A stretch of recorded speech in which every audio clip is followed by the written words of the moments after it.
Hello and welcome to episode 161 of the Ego Chall Podcast. My name is Preston Byers, and as always, I'm joined by my co-host Justin Binkowski.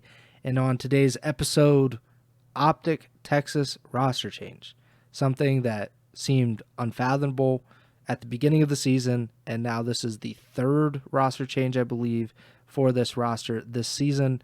I think they're creeping up on the top spot in the league. We also got some other stuff to talk about, including the second CDL Major. We're previewing the Major that is coming up this weekend. So a lot to talk about on this episode. But before we get to any of that, how are you doing, Bink? Yeah, I'm doing all right. Like you said, got a lot to talk about. I don't really got much else to, fill the gap. I guess big ticket items here with the OpTic roster change. It's always a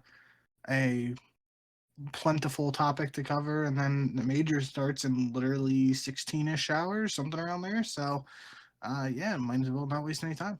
So we had our last episode on Sunday night. We talked about if OpTic would make a roster change, and I think we were both in the agreement that if they made a roster change, that it would be after this coming weekend, after the second major, because they went through this torturous qualifier stage where they went 1-6, 3-19, I believe, in map count. Had the worst map count of any team, including the Vegas Falcons. Their last win before LAG it felt like a lifetime ago. They had really kind of bottomed out with this roster inexplicably.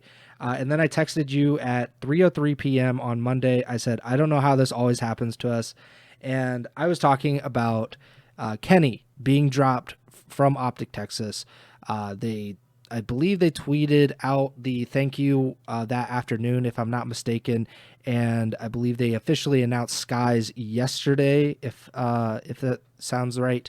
But this was basically like on Monday, everybody kind of knew Skyz is coming in for Kenny, and that is official. Skyz, who had been benched by the second worst team in the CDL, is now on OpTic Texas, and he will be competing immediately with OpTic at the second major, at the OpTic Major, at their home major. I guess first initial reactions from this came to me as a complete surprise that this would happen at this point in time. Is that the same read you had? Well, I mean, you got to give yourself some credit because you kind of brought this up. It wasn't last episode; it was at least 2 weeks ago, or maybe it was like right when we covered Skyz saying on his Twitch account that some clip of him saying like when his contract was going to be up, and he thought he might be back before the major four qualifiers or in a month and a half, some time frame like that.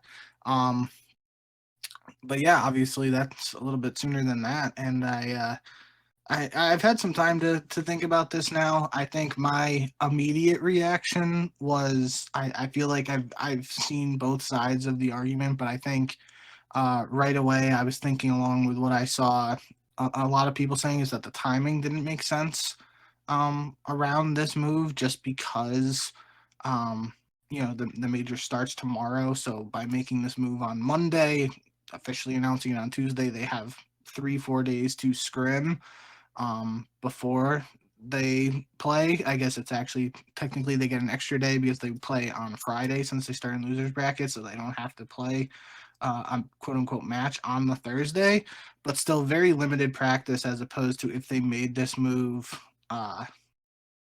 before the last week of matches at least, and had Skyz play in place of Kenny for those matches against Thieves and LAG, which it would have been a rivalry match right away, so that would have been interesting. But nonetheless, I think that was my gut initial reaction, was that the timing didn't make sense, but I've had some time to think about it, and I do see the other side of the argument in the sense of that it doesn't really matter too much when they made the move, just because the expectations are so low around the team. Like, if again, we aren't privy to all the information behind closed doors and everything like that, but if there was like any doubt about the team's performance internally heading into the tournament, like, let's just, I mean, obviously those guys are all champions and stuff. They aren't going in with the mindset of, yeah, we're getting a top 12 finish. But if there is any, negative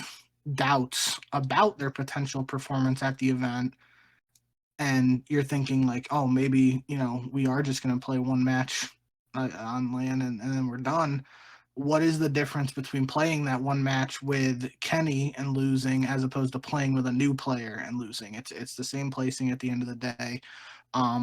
So I can see both sides of the argument. I do think overall it probably would have made sense to me. Just again, we've talked about it at this point. There's Kenny hasn't played great Call of Duty from a statistical standpoint. He even acknowledged it himself in his own tweet. So it's not necessarily surprising that they decided to make this move, but just the caliber of player Kenny has been over his career, and what he was able to deliver to OpTic last year by bringing them another world championship. I wouldn't have been surprised if they tried to ride it out at the major and then made a move after the fact. I still am kind of shocked they decided to make a move overall, and that's what I was saying. Like, I really thought they were going to try and stick it out, and I thought they needed to make like a major upgrade, and I didn't know what the options were going to be for that quote unquote upgrade if they were to make a move.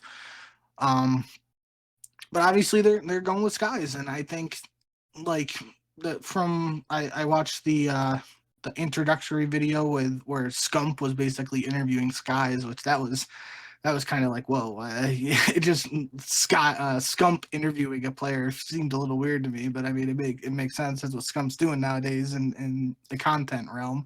But based on that video, like Skyz he did talk a bit about how he thinks the team needs to upgrade its pace, and they all need to play at a better pace, especially him and Dashy together as an AR duo, needing to be a little faster together, not in the sense of just like both of them playing slow or one playing slow, one playing faster. Like he thinks in this game, even Scump like compared it to like a boots on the ground AW or IW, where everybody needs to just be going super, super fast and four hitting stuff together and like head bashing into the front of hills and stuff like that is a lot of the conversation was. So that's what they were talking about, a gameplay perspective. But the bigger takeaway for me from that video was it really felt like at least the way Skyz was talking about it, and I'm sure you've seen some of Sky's tweets over the years. He's a funny guy. It seems like this is more of a move, not because they technically think Skyz is a better player than Kenny statistically or anything like that. It really feels like it was just like for a vibe change within the team, and they needed to switch something up, obviously as a result of their 06 series streak, 018 map count streak.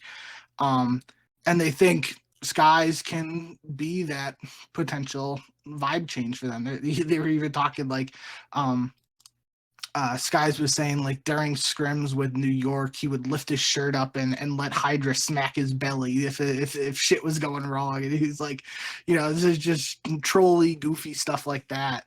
That I thought was kind of interesting, and that was my bigger takeaway here, was that I think, they're hitting the reset button, trying to bring in fresh perspective, fresh vibes, and it'll be interesting to see how that translates to the in-game play.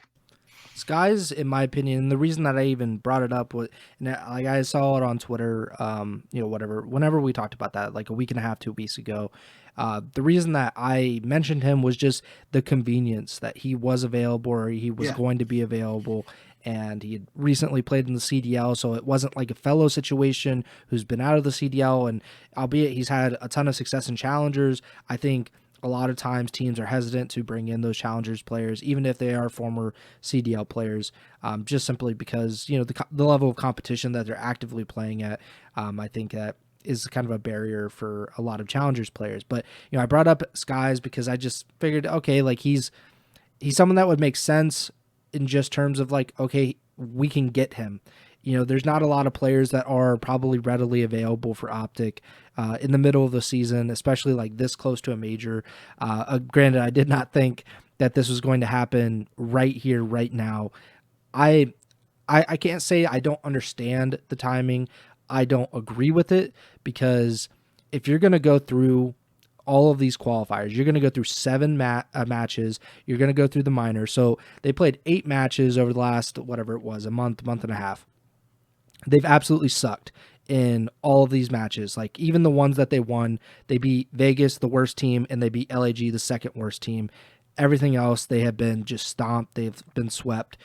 They've looked awful. So I don't, disagree with the fact that they needed a roster change. Like, I think I said it on the last one, like, or maybe 2 episodes ago, before their LAG match, and I said if they go into Major 2 and they have not won a single map, then it's kind of hard to be like, okay, like, we're just going to run it back. Or if you get through Major 2 and you still haven't won a match, or you still haven't won a map, it's like going to be really difficult to explain that to fans and say, yeah, we're not making a roster change because we believe that this team has championship potential, when they can't even win a single map. That being said, though, like, why do it now? Like, I think maybe just, okay, like, maybe we'll get this honeymoon period. Maybe we'll grab some CDL points.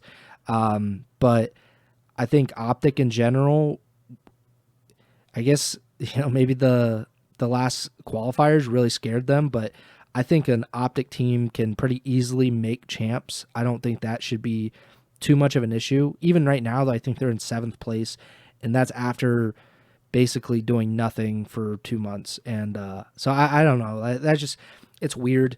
But I don't think anybody can be like a defender of Kenny and say like, well, he didn't deserve to be dropped based on most recent performances. The argument that you can make for Kenny, in my opinion, is what he is at his best. What this team is when Kenny is at his best, or when OpTic is playing well, Kenny's playing well, vice versa.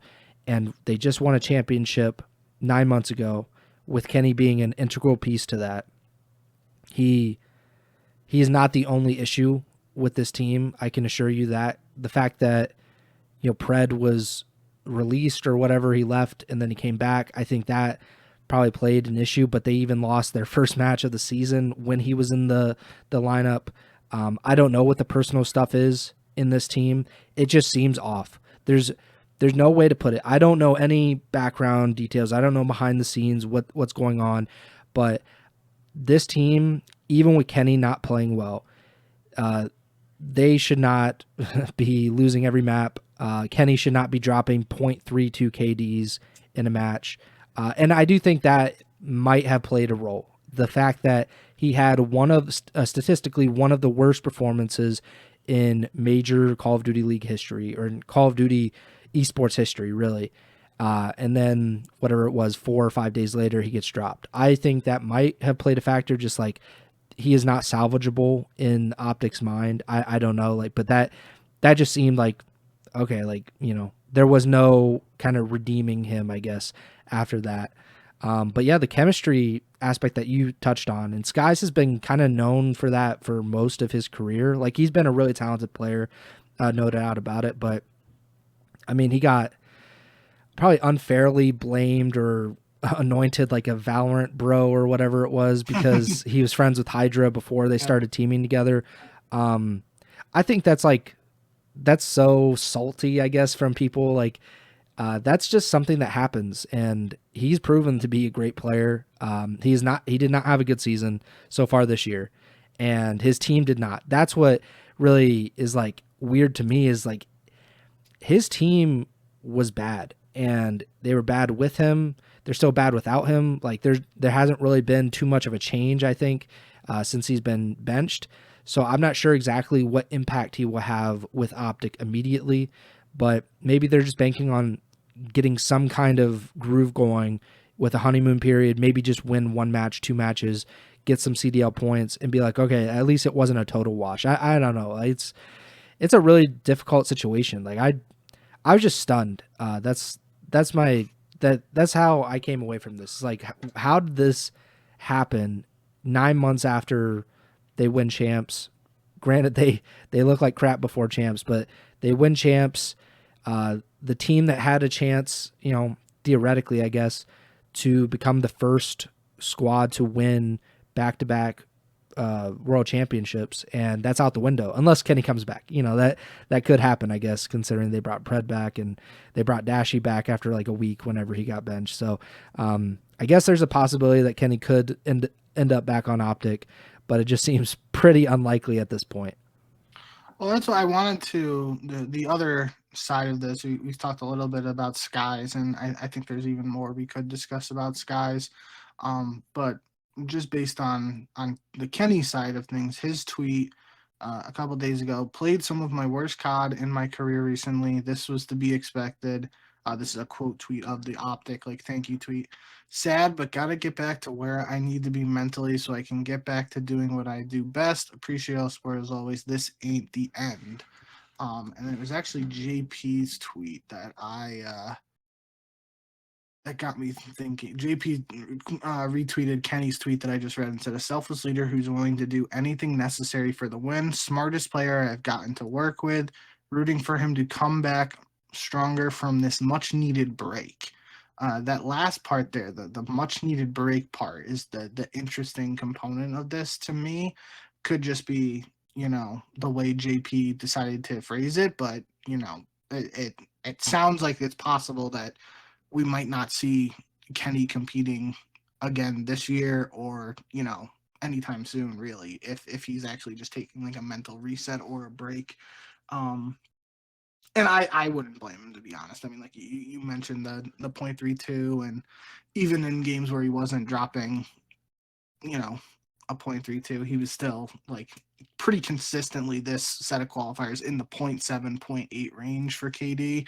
Again, KD's not everything, and obviously, as JP said in that tweet, smartest player he's gotten to work with, and we've echoed that sentiment multiple times, just in terms of the intangibles that Kenny brings to a team, especially nowadays, and in comparison to maybe when like he was first coming back to returning in competitive Call of Duty, and he was just known as that kid that's running around dropping 40 bombs with a PPSH in World War II. Nevertheless, I think that's the other side of this that's interesting, is that I don't know, like, as respectfully as I can say it, like Kenny's stock has never been lower, right? Like it doesn't feel like there's going to be a team that's going to be itching now, like, oh, Kenny's dropped, I think I'm going to pick him up right away after Major 2, and he's instantly going to change things for our team. So I could realistically, even if like the break phrasing that JP used in his tweet isn't actually what's going on, I don't see Kenny competing in challengers. That would be a surprise to me.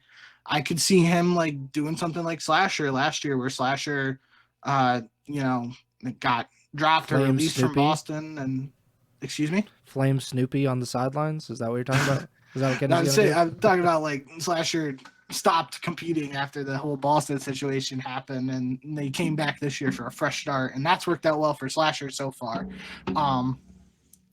So I think that's like the most logical thing I could see happening with Kenny. But we also know Kenny's a very competitive player, just a competitive person who wants to win, and that drive, even if he's like facing challenges right now, like mentally and self-doubt, all that stuff, like he's still at the end of the day a two-time world champ and a very competitive person who wants to win, and like especially experiencing like the ring ceremony coming, I think it's tomorrow. That's going to be weird with him not playing now, but like just sitting back and watching this event, it's got to be the first time in like 7 years that he wouldn't be competing since World War II. I feel like the first event that he's not like actively competing in for the CDL, like that. I feel like that could motivate him more, or not even motivate him, but like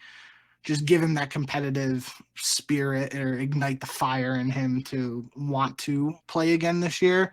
But I don't know. Like I said, I'm not sure what the future holds for Kenny, at least in this immediate, in terms of Major 3 qualifiers coming up. I would be surprised if Kenny got picked up by a CDL team, but who knows? We both were kind of along the same lines here of thinking that OpTic weren't going to make a change, and then they ended up doing it right faster than we expected. So we'll have to wait and see for the Kenny side of things. Yeah, I agree with you. I just don't see any team this season. I think time away makes people forget about the performance or maybe weigh it less than right now. Like obviously the recency bias is like, oh man, he sucks. He's not gonna help us win or anything. And I think that would probably be the line of thinking a lot of teams would have. If they wanted to pick up Kenny or were considering that right now. But I think that means less when you get to September, October, November, and you're like, okay, Kenny's back and he wants to be in the CDL. Maybe we give him a chance, especially because he does have a lot of friends. He does have a lot of former teammates that know what he is like at his best or near his best. My thing is just I don't know what caused this. Obviously, I'm not going to speculate on anything, but it's just like a lot of times when you see players kind of falling out of their peak or like on the downside of their career, it's more gradual. It's not as sudden as it has been this year for Kenny. I like we should put it out there like the reaction time BS, like that means nothing. Like that is one of the biggest myths in like esports is that at like 25 these guys just suddenly can't shoot back or anything. I think a lot of times it's just life takes over. Life becomes more important outside of the game.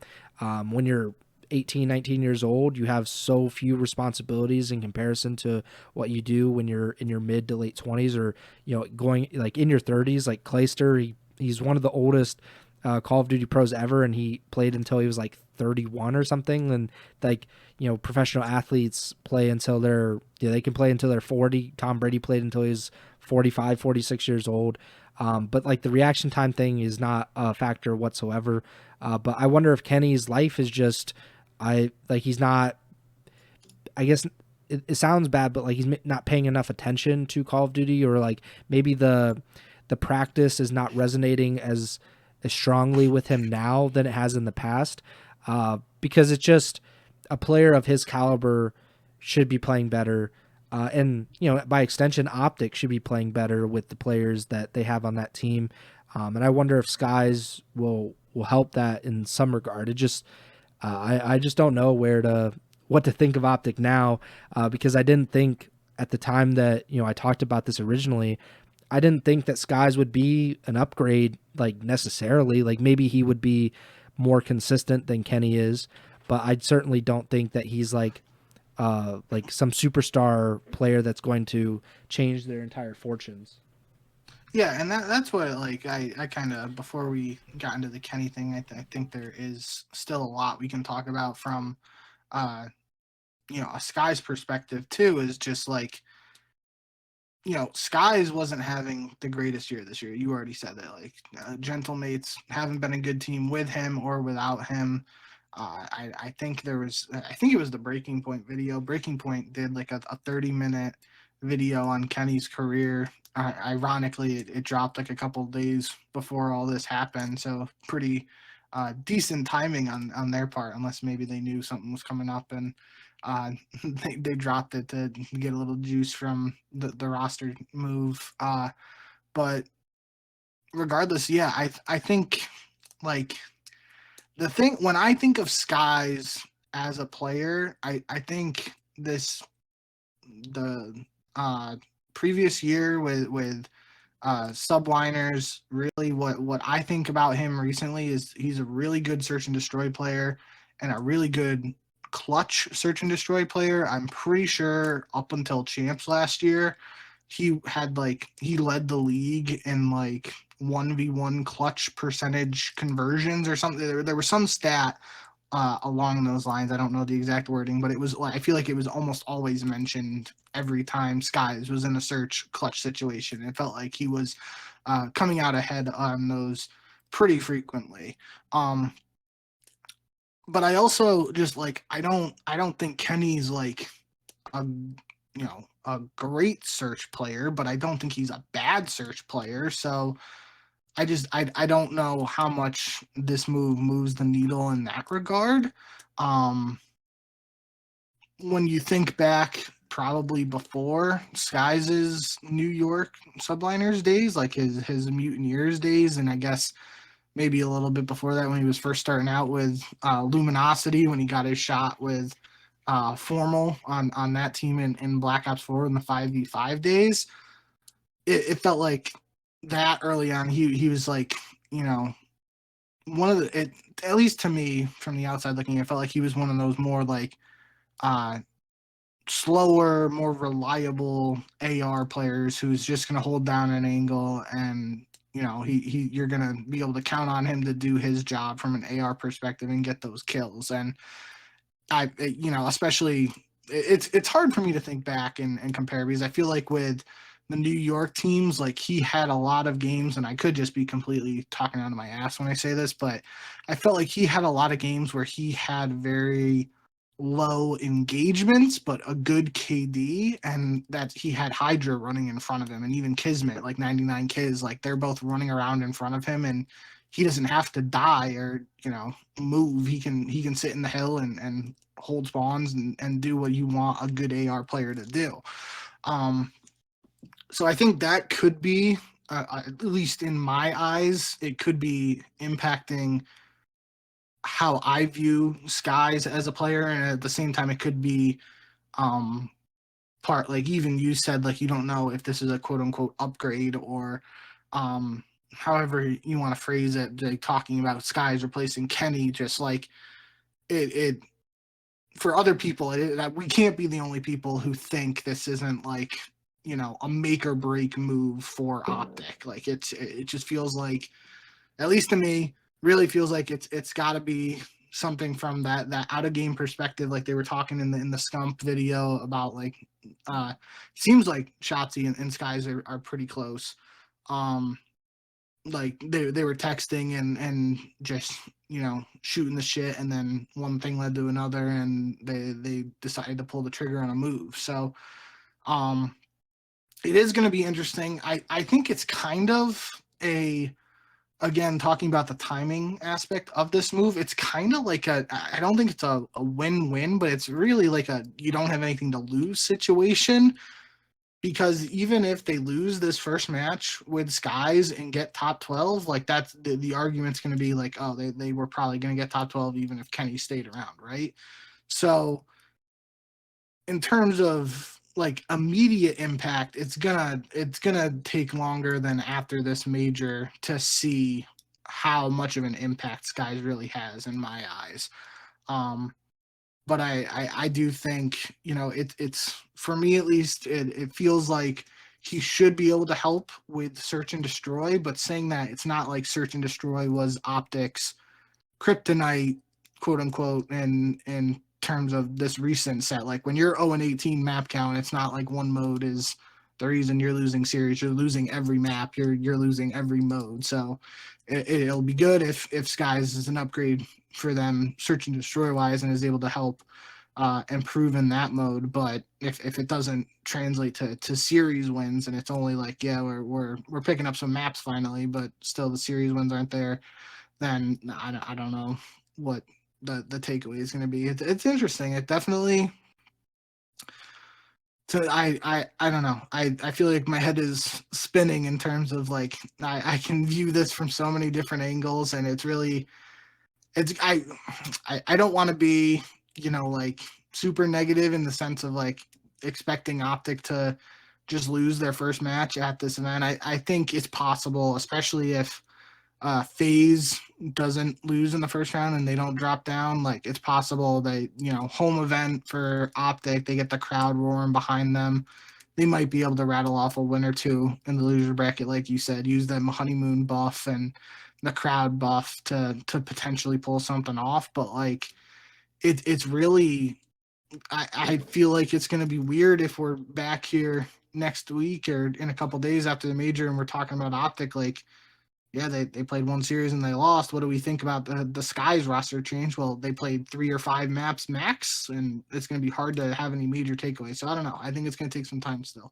Yeah, I think this should be really obvious, but the worst case scenario is that they continue to be what they have been for the last month and a half. And They bring in Skyz and they just lose.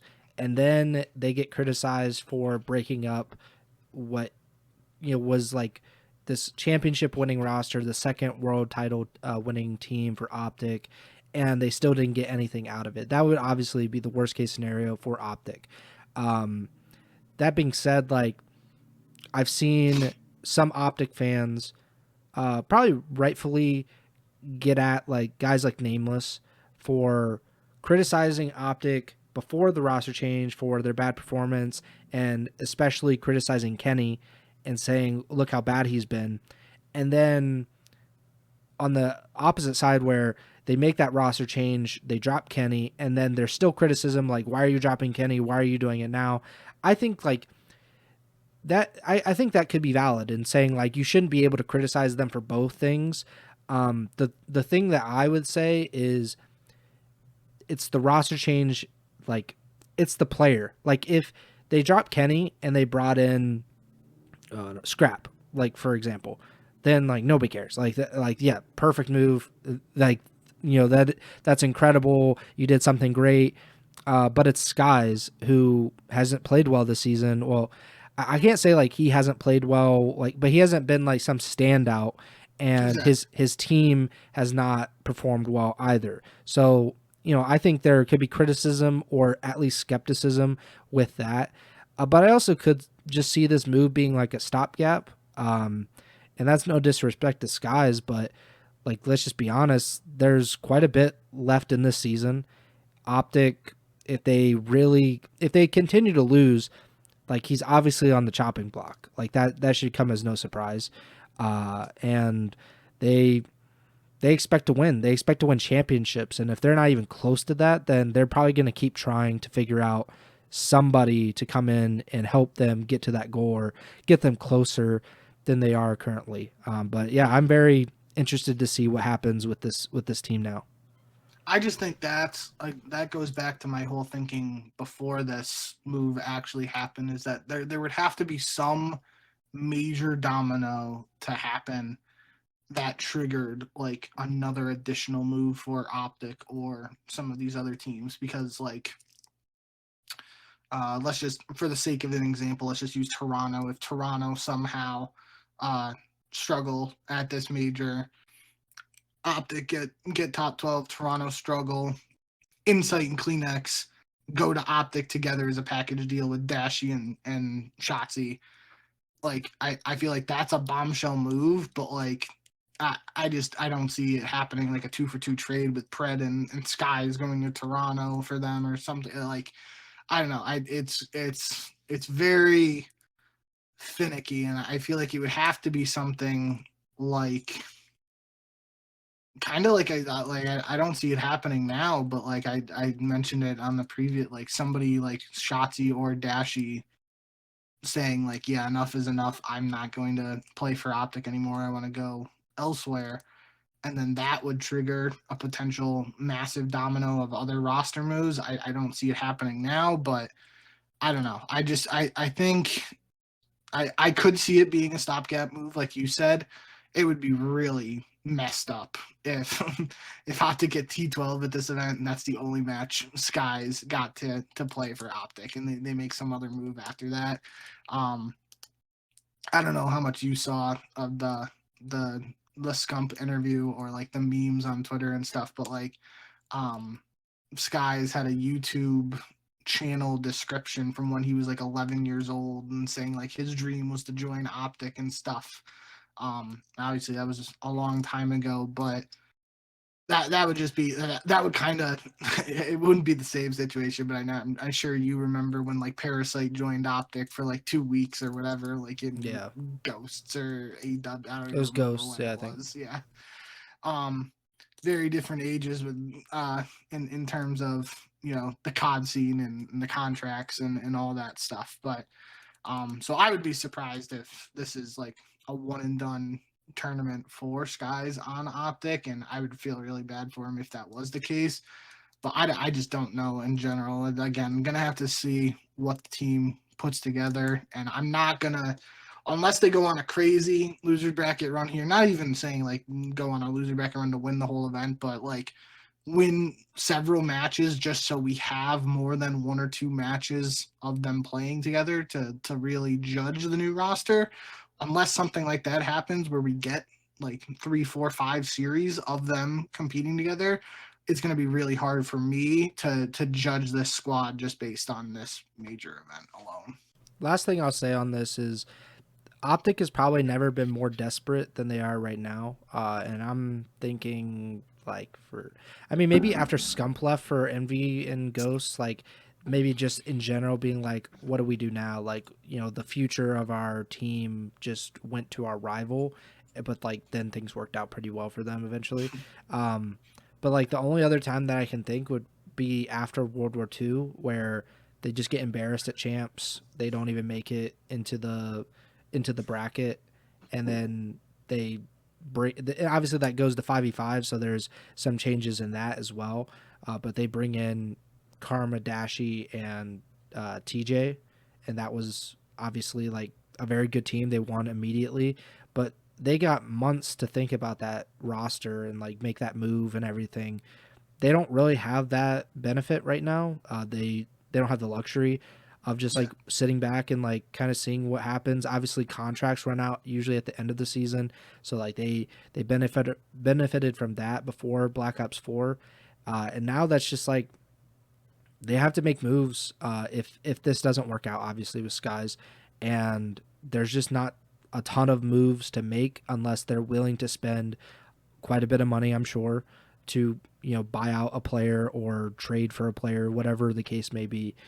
But I think, man, this is a pretty crazy time to be in, because OpTic is usually like one of the only teams that's like, yeah, we're not making a roster change unless there's like something big happening, like Scump retires midseason and it like creates this domino effect where Ghosty somehow ends up on OpTic midseason. But usually they're a team that waits until the offseason to make a move or make multiple moves. And but now we've seen them make 3 changes in a matter of 3 months, and they're not any better than they were before that. So it's we live in interesting times, I think. Another bit of roster mania moves, and obviously we won't talk about this for half an hour, but I also found this to be incredibly surprising. This happened on, I believe, Monday morning. The Vegas Falcons announced that they were parting ways with head coach LewTee. They said, "We'd like to sincerely thank him for his leadership as head coach of the Call of Duty roster and for his unwavering dedication to the team. LewTee's contributions have played a key role in our journey, and we wish him nothing but the best in his future endeavors." I do not understand this one bit. He has been with these players. He's been, I think, with the organization, if I'm not mistaken, for a few years, kind of like grinding away with them. And they are a horrible team.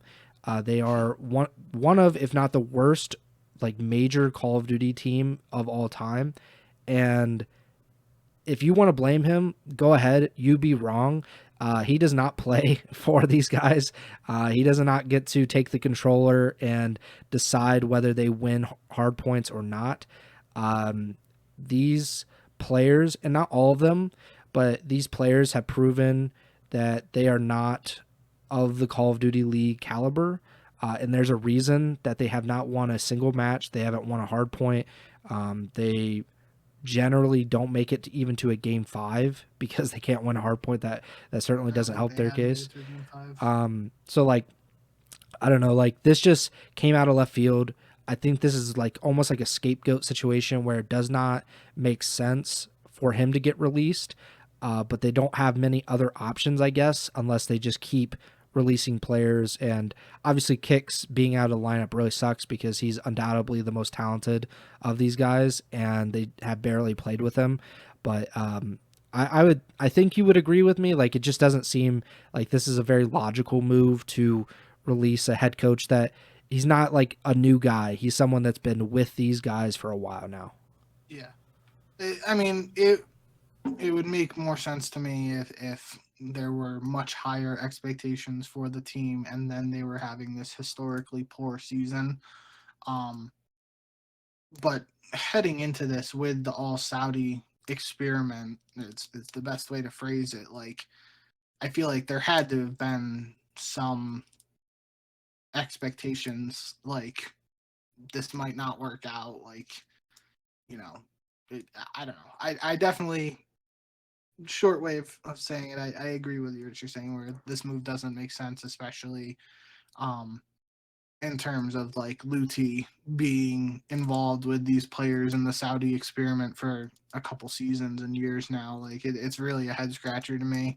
Um, I really think the only way it would be even more of a head scratcher is if they got rid of Clay, and that would just be like a dumpster fire from the COD community. Like it's like this team hasn't won any matches, and you're going to get rid of one of the biggest legends in COD esports during his inaugural season of coaching. Like I feel like that would be um that would just be a dumpster fire situation. And so like maybe the thinking was like, okay, we can't get rid of Clay, like, but we want to do something different, so we're just gonna get rid of. I can't even think of a way to really justify it, especially like you said, it's not like LewTee just joined these guys. I'm pretty sure Clay like even said when Clay, I think there was a tweet when Clay first joined this year, like he said, like LewTee was trying to help with like the learning some Saudi phrases and stuff with along with the players and stuff. So it's like, I don't know, he's obviously been involved with this project, and that's, I think, maybe big picture, that's the first domino for the Falcons organization in terms of potentially considering moving on from the all Saudi roster in the CDL.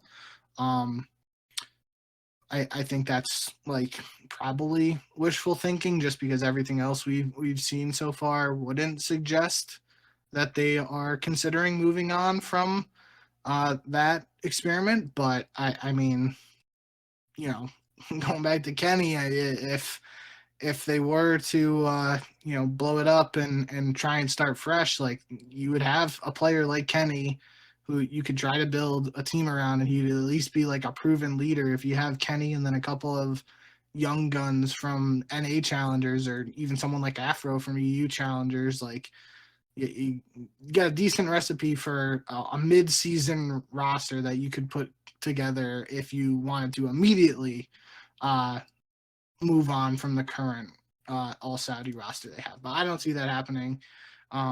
I also didn't see OpTic making a roster change before Major 2 happening, though, so who knows what's happening at this point. I do just think overall, though, Falcons moving on from LewTee seems like very strange timing, like you said, especially considering his previous experience with this roster in particular. So we'll be interested to see if there are any other bigger, more wholesale changes for Falcons after this event or not.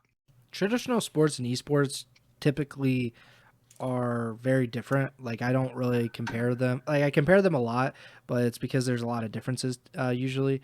But this felt like a very traditional sports move where a really bad team with a bad roster fires their coach, and everyone's like, "What the hell? Like, why did he get fired for this?" Like, and that happens in the NFL. Like, the Houston Texans, for example, like just giving like David Culley or Lovie Smith like a really bad team, they go like whatever 3-14, and then they get fired. It's like, yeah, I mean that team was horrible, and then they hire this coach, and I think even you could like extend that analogy and say like you have this former superstar as an assistant coach, and you fire the head coach, and now I think Clay might be the head man running the show. Like, I don't know. They didn't announce that, but Yeah. I don't know any other coaches that they have. So maybe they're giving Clay the opportunity to run the show there. If I were Clay, I would not want my hands or my name to necessarily be connected to the Vegas Falcons results unless they win. And then Clay should be like, I did that all by myself. That I was the reason that they won. But yeah, this is a weird move, especially the timing of it. And they're probably not going to win. I still think they're going to win one match, but that seems less likely by a great degree than when we were talking pretty much with certainty that they were going to win at the Yeah. beginning of the season. So it's I wouldn't say with certainty, but I was, with it would have, almost again, certainty. it would have been very easy for me to just go, this team sucks. They aren't winning a single match all year. And I tried to keep a positive outlook for as long as I could, but it has reached the breaking point for me. And I'm completely off that train. I don't know if unless they blow it up and do something that doesn't seem likely, we're bringing in a roster of, an NA team or something like that. I just don't see it happening this year. I mean, the only way I could think about is like if you gave me the option to bet on whether the Vegas Falcons win one single match the entire season or they don't, like I would bet on them winning one match. And now I would not take that bet. I would be like, I enjoy my money just how it is. I'm not going to do anything with that. But we'll see what happens. I don't know. Obviously, we don't know exactly who they'll play at Major 2, but they certainly, well, I won't say certainly, they almost certainly will lose that match. But yeah, let's get into Major 2. We could talk about some of this other stuff maybe at the end if we have time. Obviously, Major 2 coming up this weekend, starting actually tomorrow, Thursday, March 20th, today, if you're listening on Thursday. We'll have 4 matches to start off, as we always do. The 4 winners bracket matches will just be on Thursday, and then we'll get into the losers bracket on Friday, Saturday, and Sunday. But Carolina versus Vancouver is a very interesting matchup. Certainly, I mean, Carolina has looked pretty good. I think we talked about on the last episode, like the expectations around this team have changed very, very drastically over the last few months because the Ravens that we came into the season with, or the Ravens that we thought we were coming into the season with, that team is no longer here. They are maybe not like a top tier contender, but if LAT or Atlanta, they slip up, Carolina has a real good chance of getting to the grand finals and maybe even winning a tournament or two. Vancouver also, like the change in the last month or so with Neptune, we've talked about it ad nauseum now, but they are a legitimate contender. They nearly beat LAT. They have beaten Atlanta FaZe not once but twice. I'm going to go with Vancouver head-to-head between them and Carolina, but this is a really exciting first-round matchup. What do you think?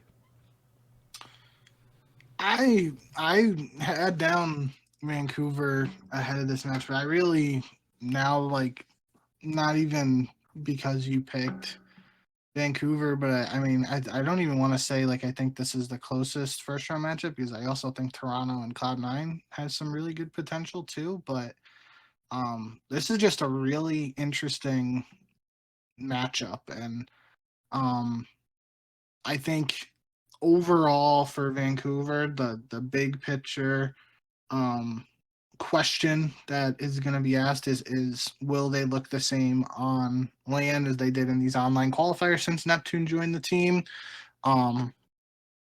As we know so far, based on their performance, it seems like the hard point has really been their road to success, especially when you factor in those LAT series where they had where they lost the search and destroys but won the hard points. And I think that makes this a little bit of a troubling matchup potentially for Vancouver, just because I still think Carolina is a strong search and destroy team.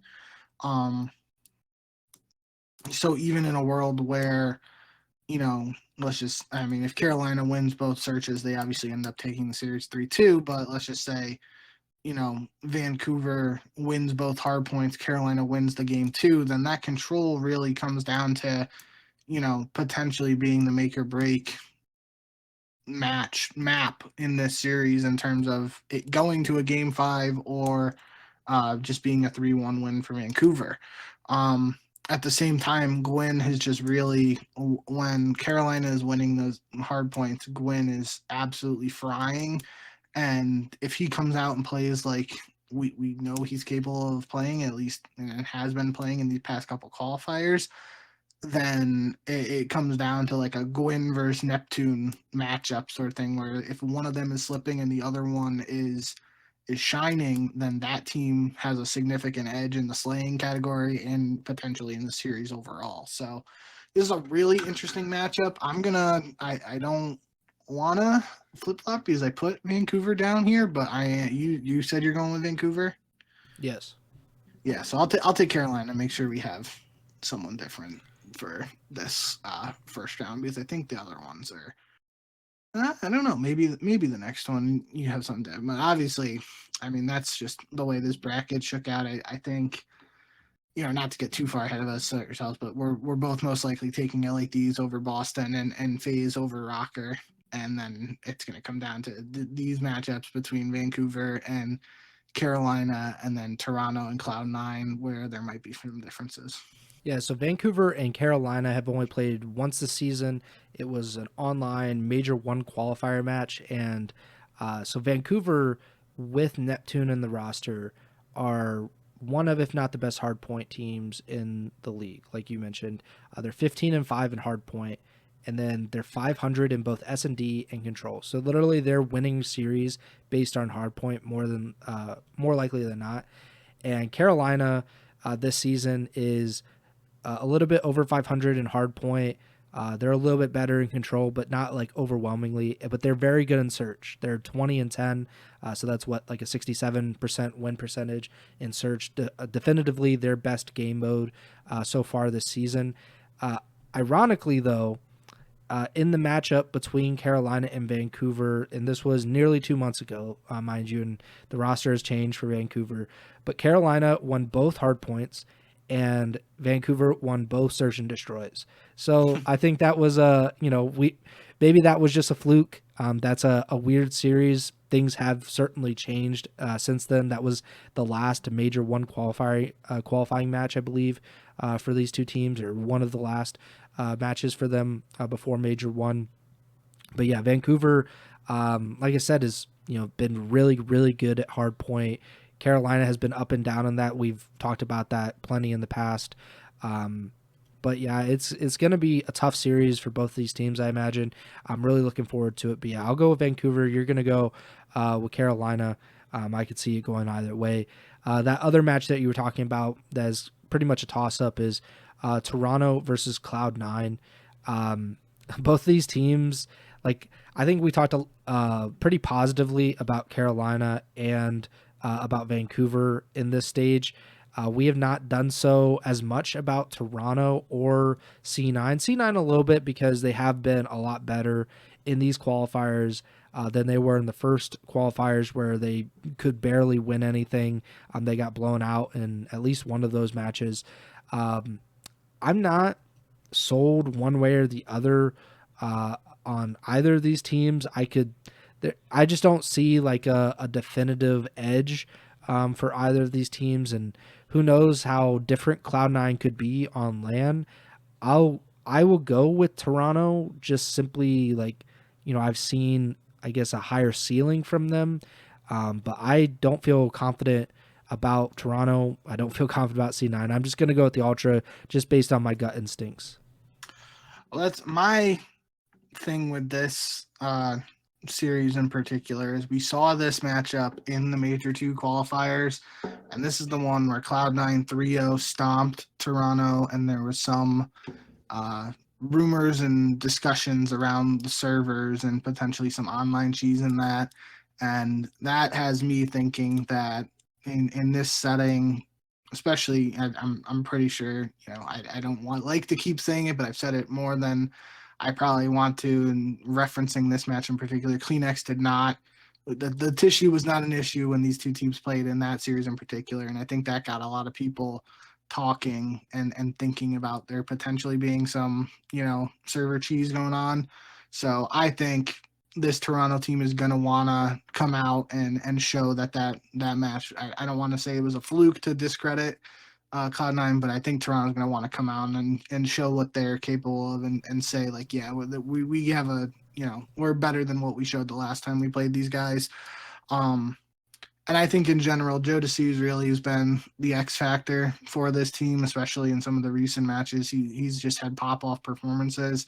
And if he carries that over into this match and him and Kleenex are just being a problem, then I think Toronto should be able to take care of business here. But I do, like you said, and like I said a couple minutes ago, I think these matches in particular, Toronto C9 and Vancouver Carolina, these are the marquee Thursday matchups, because I think the next two should be pretty chalk.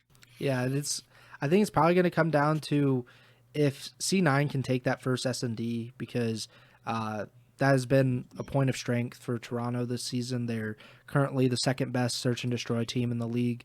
And if you look at the respawns, like they're at 50% in hardpoint. I think they're at like 55 in control. Cloud9's like, I think, obviously it's kind of tanked by that Major 1 qualifying performance. Like they were barely winning anything. So, maybe it's kind of skewed because more recently they've gotten better. Who knows? But we also talked about how their strength of schedule was not very impressive in these qualifiers, and they were able to win the matches primarily that they're supposed to win just based on talent. And I'm going to go with Toronto. It's just, it's one of those matches that I don't think either way you can feel too good about. This one I feel pretty good about. LAT Boston. I'm going to go with the Thieves. I love my Breach Boys, but I just don't think that I can pick them with any conscience. Yeah, I mean, we really broke it down from, a statistical standpoint last episode, like potentially one of, if not the absolute best qualifier records that we've seen in the CDL era from LAT in the Major 2 qualifiers. They had 2 map losses. They were a control to Vegas and a control to Minnesota. So they've been undefeated in hardpoint, undefeated in search recently. Jumping ahead a little bit here, but I have a strong feeling that they are going to be your pick to win the whole event when we get there. And I think they have to be the just overall favorite to take this event at this point, just the way they've been playing. So I'm, with all that in mind, I'm definitely not gonna be picking Boston to take down Thieves in this matchup here. But crazier things have happened. So even thinking back to Major 1, we had this exact conversation where we're like, I think for Major 1 day 1 this year, we all had the same picks, and we're like, it seems like it's going to be a chalk day. And then last match was the OpTic versus Heretics, and OpTic lost, and that was what threw a little bit of chaos into the mix. So I don't see an upset happening here. I think these have just been playing too well, and they also, OpTic to an extent has this advantage too, but the Thieves have been playing from Dallas this year as well. Like they don't even have to worry about traveling for this event. I don't think they need like an added benefit, for lack of a better phrasing there, but that's something that could factor in, like that there's going to be, no worries of jet lag or anything like that. Like it should just be business as usual for LA Thieves, and especially in this first round here, if they come out strong, set the tone, they could be on the start to a very impressive just Major 2 cycle. But they, the qualifiers are one thing. If you have that almost perfect record, if you don't translate that into hoisting the trophy at the end of the day, then even Major 1 cycle like OpTic, where the number 1 seed has 6-1 record, nobody really cares about that now based on recent performances. So we'll have to see how LA Thieves carry the momentum from the qualifiers into the Major. Yeah, this is the most lopsided qualifier, most lopsided winners round 1 matchup that we have here. Boston has lost 7 of their last 10. I want to say OpTic, just because you said OpTic just a minute ago, but LAT have won their last 10 matches. But if you wanted to be an optimist about the Boston Breach, you can say that they were the last non-phase team to beat LAT, because they beat them in a Major 1 qualifying match. That was 3-2 for Boston. That was back on January 26th. So that was a good win for the Breach, but I just don't see it happening again. Obviously, Boston is not nearly as hot now as they were back then, and LAT is hotter than ever. I don't know what the match win streak record is. I feel like FaZe owns it, and it's probably like 14 or 15 or something, but there's a chance if LAT run the table here at Major 2 that they could get close or maybe even break that record because they're looking really, really good. And then the last matchup on Thursday, I think you did this by the actual schedule, but Atlanta. Yes. So Atlanta versus Minnesota ends the day. This has the potential to be a very, very interesting matchup. Yeah. Minnesota has looked really, really good at times and then not so good at other times. FaZe has generally looked really good, at least recently. Not counting the pre-Christmas matches online. They have been very good. They've only lost to the Vancouver Surge in this year, this calendar year. And I think we talked about it on the last pod, but I think there is some kind of underestimating going on with FaZe simply because they lost to Vancouver kind of in the middle of the qualifying stage. They lost to them at the beginning of the qualifying stage and then lost to them at the minor. And I just think there's not as much hype around them, but they were 6-1 for a reason. They are the defending major champions. They have beaten LAT, which is not something a lot of teams can say. So I'm going to go with FaZe, obviously, but Minnesota seems like kind of like an upset pick. Obviously, we're in March Madness now. They are definitely one of like those Cinderella teams where they can cause some upsets. They can wreak some havoc. It's just about whether they're able to do so on Thursday. Yeah, I think, and to counteract it, if Atlanta comes out flat, Minnesota definitely is a team that can punish them and has the potential to cause that upset. And most importantly, for a large majority of fans at this event, this is the match the loser will play OpTic in the first round of loser bracket. So if Minnesota somehow pull off an upset and we have FaZe versus OpTic for a top 12 placing at Major 2, that could definitely be an interesting one. So that's something to keep an eye on with this. But I do think overall Atlanta, if they're playing the way we know they're capable of, they should be able to take care of business here. And I still, to kind of reiterate what you said, I think Minnesota is a team, they play OpTic, and OpTic's first match with Skyz, like I think I would favor Minnesota in that matchup. But it's tough because we know OpTic's going to have the home crowd room for them, could have a bit of a honeymoon phase with just the new squad. Minnesota's not going to have like any VOD to watch of this new team. So they'll be at a disadvantage in that regard, but I still just think, Minnesota will have the chemistry advantage, and they've played not even like result wise. They've played a lot of maps this year because they've had a lot of 5-game series, reverse sweeps. And I just think Minnesota should, in theory, be a tough first test for OpTic, but getting a little ahead of ourselves there. I just think, in general, this match, Minnesota versus Atlanta, has the potential. If Minnesota comes out absolutely frying and Atlanta is a little lackadaisical to start, maybe Minnesota can make something happen, but I still think FaZe should be able to win this one in the end. Yeah, for what it's worth, FaZe is 3-0 against Minnesota this season. Obviously, FaZe has beaten almost every team that they played this year, but they beat them in the first minor, but that was a 3-2 win, so that was the closest one.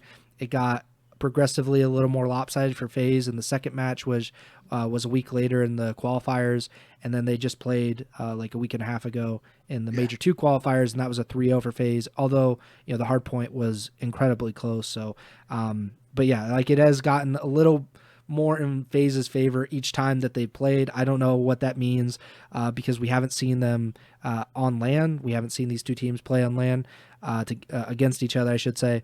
So maybe that trend continues, or maybe FaZe, kind of has a letdown. We don't really know. It does seem like Destiny, things that, we say like it's never going to happen, but it does feel like FaZe versus OpTic in the losers bracket round 1, with OpTic debuting their roster at their homeland. That feels like it's supposed to happen. I don't know if it will, but I'm kind of rooting for it, not rooting against FaZe necessarily, but I just want to see the chaos, and that match would be crazy. The hype in that arena would be insane. But yeah, that is the major. So the loser, like you said, of FaZe versus Rocker, they play OpTic. The loser of Thieves versus Boston plays Miami, so we're probably going to see Boston versus Miami. Carolina and Vancouver, they will play Vegas, the loser of that match. So good luck to them. And LAG, they're in the losers bracket, and they will await the loser of Toronto versus C9, which could be interesting. I don't know. Like LAG, they did have a mini run, I guess. They've won like one match, I think, at Major 1, if I'm not mistaken. So maybe that can continue. No, they lost first round to OpTic. Oh, yeah, that's true. I don't know what I'm thinking. Maybe Minor 1, they might have won something. I feel like I remember them not being completely crap for like one single weekend. Maybe I'm mistaken on that. I think in general, one thing we usually try and do is like look at this first round of the loser bracket and say which team potentially could make the deepest run of the 4 teams starting in losers bracket. And it has to be OpTic, which is just a crazy statement to say considering the 06 series 0-18 map count. I get it's a new team, but like I can't count on Falcons and I can't count on Gentlemates right now. Heretics, I would probably favor them if it wasn't for the fact that they lost to LA Thieves at Major 1 twice, and Boston just beat Miami this past week in the qualifiers on March 15th, 3-1. So, I mean, based on the way Miami played at Major 1, you could maybe say that's the only thing. Pick them over OpTic, but I still think OpTic would have to be favored to be that team that could potentially go on a run here in the loser bracket. But even that, I don't know how likely it is. Yeah, so they would. So let's say Miami plays Boston in that losers bracket round 1. If they won that, they most likely play, let's say, Carolina or Vancouver. Either way, that's a tough matchup. But they did beat Carolina at Major 1, 3-1 in the losers semis.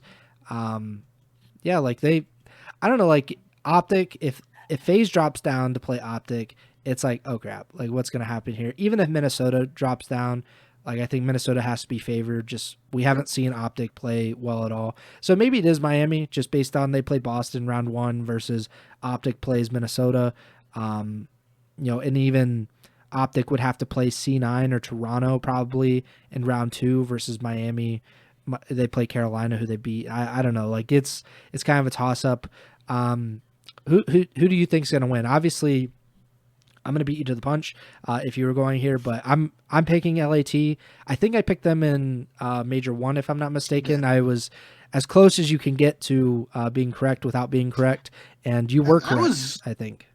Yeah, I took FaZe, and that was the Thieves pick at that time for you was a bold pick just because they had that little bit of a dip in terms of performance after the holiday break with the whole visa situation and with Hydra and lack of practice and whatnot. So that was at that time that was a much bolder pick than this. I think, like I said, I think I said it last episode maybe. Oh, it was when we were talking about Carolina. Like I was saying, like, you put a gun to my head, I have to pick one team to win the event. I'm probably not going with Carolina. If you did put a gun to my head, I had to pick a team. I would pick these to win this event. They've looked that dominant that it's the very easy answer for the sake of making sure we don't have the same pick for the podcast because that's super boring. I will pick FaZe to win this event. So same champion predictions for us for Major 1 and Major 2. Yeah, but it's either way, it's a good pick. I mean, FaZe is 6-1 going into this.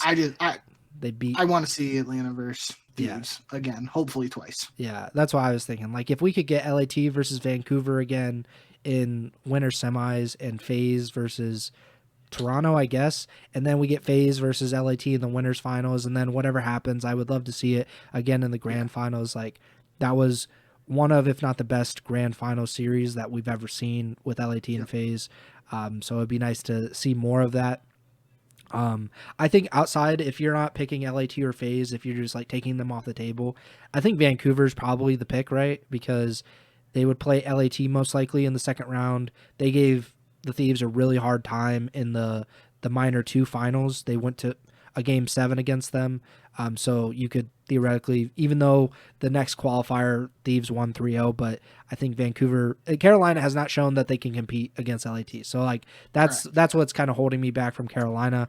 I don't think Minnesota or Toronto or C9 has really shown that they can make those long runs. So I would say Vancouver probably is like the most likely third pick. Is that how you're thinking as well? I think that's fair. I would probably be more likely to lean Vancouver for that statement if they were on FaZe's side of the bracket, just because, like you said, they've beaten FaZe twice now, and they have not beaten the Thieves. So that makes it a little tougher from a bracket perspective, but really, like, even, you can't say Carolina from that perspective because Thieves have owned Carolina. So that's what it makes it tough. So you'd probably have to go with a team from the FaZe's side of the bracket, but even then they have to go through FaZe. So I don't know. Maybe we just say OpTic, and OpTic wins 6 matches in a row in the loser bracket to win their home major after winning champs in the same venue 8-ish months ago, whatever it is. Yeah, that would certainly be something. I mean, if they do that, then we gotta shut the whole scene down. Like, there's no way we can come back from that. I think the OpTic fans would overrun us, and it'd be like a Capitol storming. It'd be crazy for OpTic to do that. But yeah, that's I guess, who are you going with MVP then? I think we usually do that. Who are you going with tournament MVP? Obviously, it would have to be, if you're going with FaZe, it has to be one of those guys. I think I said Cell last time, so I'll say Cell. I think Simp won it for Major 1. I'm pretty sure. I believe so, yes. Yeah. So yeah, I'll pick Cell just because I love showing love to Cell. If I was thinking for the Thieves, I mean, Hydra's been playing out of his mind, so it'd be hard to pick against him. But Scrap has just been like on another level from an AR perspective. So I mean, either of them would really be the easy pick for Thieves, but it would just be who is popping off more, I guess, statistically would actually have the edge. Yeah, I was thinking, like, really, I don't think Envoy will get it. Like, just I don't think that'll happen. He'd have to just absolutely pop off. And I mean, to his credit, I thought there was a chance he could have gotten MVP of Major 1 if Thieves got it, just because he played so well in that grand finals. But at the end, yeah, I mean, statistically, he's most likely going to get outshined by Paco and Scrap.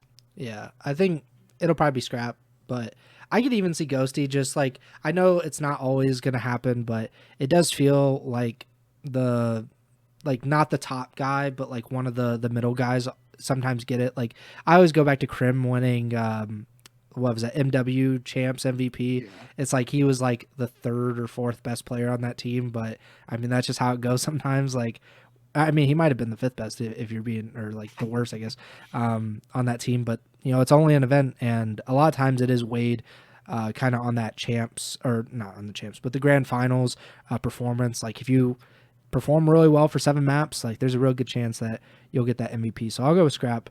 For FaZe, I'm always going to go Simp. I'm just going to pick him for pretty much any award.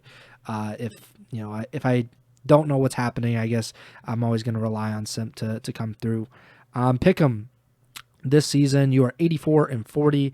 I am 77-47. Obviously, we'll privately pick our matches for like Friday, Saturday, Sunday.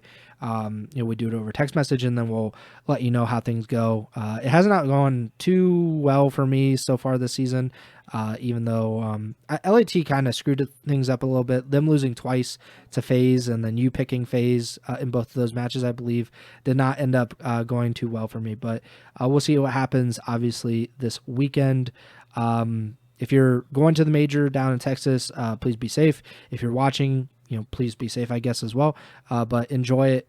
This has the potential to be one of the most interesting tournaments in a really long time. And I feel like every time it kind of we're saying that, or, getting to that point. But I could not have imagined OpTic Texas making a roster change, going into their own major right before they do a ring ceremony with these 4 guys. And, I don't know. That might be a little awkward. That seems a little weird. But we'll see what happens.